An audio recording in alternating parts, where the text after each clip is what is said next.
वो आदमी जब दुनिया से जाने लगे तो हाथ पटकता था, कहता था कुछ नहीं।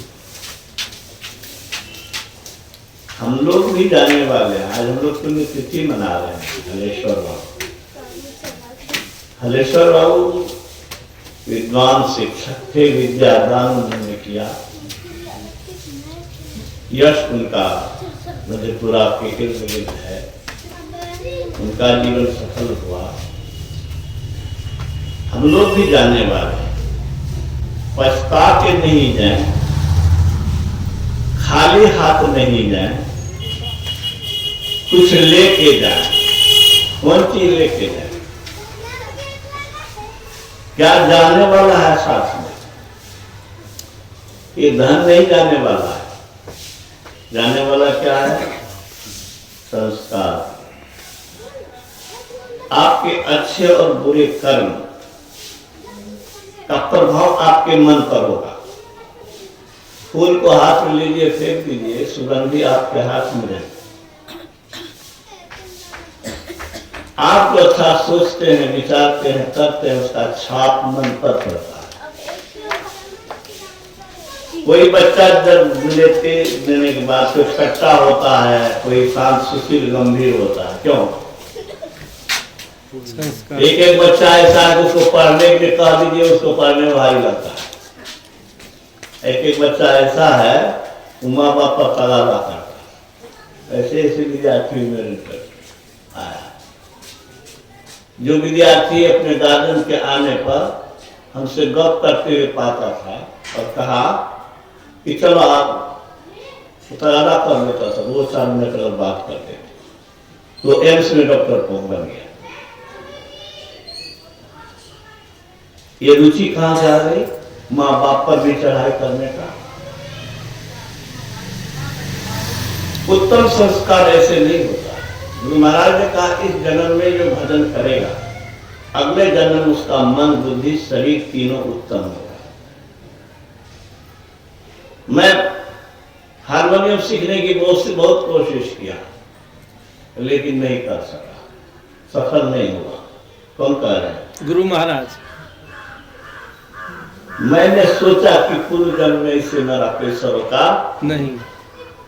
मैं थ्योरी में बहुत अच्छा नंबर लाया, लेकिन प्रैक्टिकल में हम महसूस करते रहे कि प्रैक्टिकल हैंड मेरा मजबूत नहीं।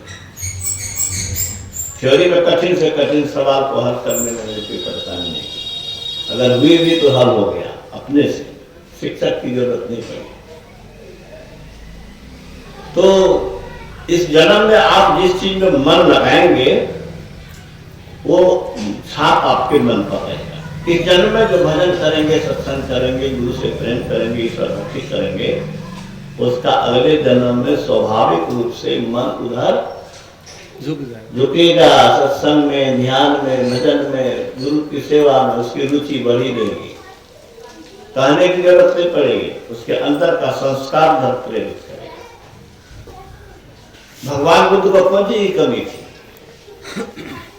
जिंदगी भर सम्राट बन के रहते, जिन चीजों के लिए लोग लालायित है,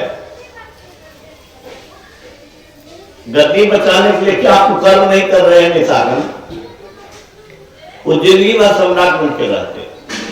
राजा का पुत्र राजा ही होता है, लेकिन आखिर राज सत्ता उनको भाई नहीं। वो दुख देख करके, बीमार को देख करके, बूढ़े को देख करके, लाश को देख करके इतना विरक्त हुए कि सब की खोज निकल पड़ी। हम लोग तो हजारों लाश को देखे हैं, हजारों को कराते हुए देखे हैं, हजारों बूढ़े को देखे हैं, लेकिन हम लोग अमल हुआ बुद्ध के तरह? क्यों नहीं हुआ? भगवान बुद्ध ने कहा मैंने 550 जन्म भक्ति की।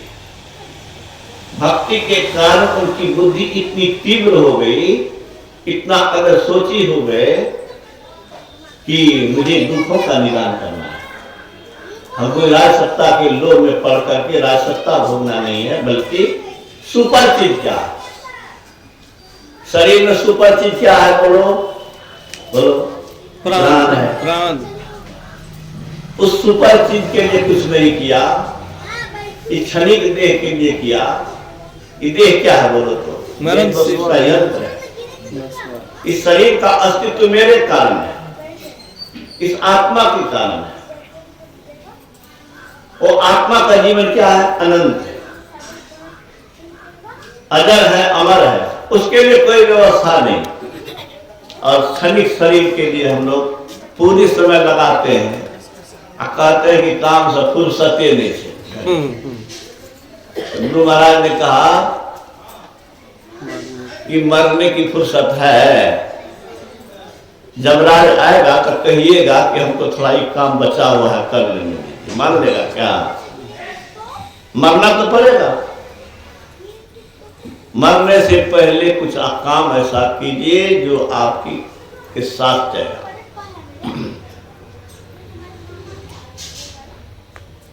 भरत बहुत चिंतित है, भगवान राम को वापस न जाना चाहता है। पिता की दाह संस्कार कर चुके हैं, बहुत चिंतित है, पिता हमारे पीछे भी चले। गुरु वशिष्ठ क्या करते हैं? जे नहीं साधु संग अनुरागे, परमारथ पथ विमुख अभागे। जिसको साधु संग से अनुराग नहीं, परमार्थ पथ का पथिक नहीं, उसकी दशा दुर्दशा होने वाली है, वह चिंता के योग्य है। तुम दशरथ के लिए क्यों चिंता करते हो? वो तो बड़े पुण्यात्मा थे।